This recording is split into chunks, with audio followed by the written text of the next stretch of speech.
بعضه في فترة حمله لكن طبيبها في حملها لكن طبيبها رفض ذلك، ورغم ذلك استمرت في محاولات أخرى لم تكلل بالنجاح. كريستيانو رونالدو صاحب الكرة الذهبية كان قادرا على أن لا يكون متواجدا في هذا العالم.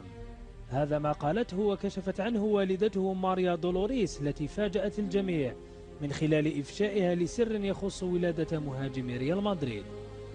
والدة سيرسات كشفت لصحيفة إسبانا إسفيرانو أنه في الشهر الرابع من حملها توجهت إلى طبيب مختص وطلبت منه إجهاض الطفل، لكنها تفاجأت حين رفض الطبيب مقترحها، معللا ذلك بأنها في سن 30 وصحتها جيدة من أجل استقبال الطفل رونالدو وولادته.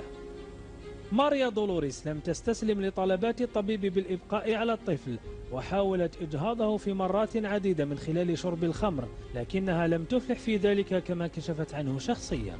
وأكدت قائلة أن رغبة الله عز وجل كانت ولادة الطفل الذي أصبح أشهر لاعب في تاريخ كرة القدم.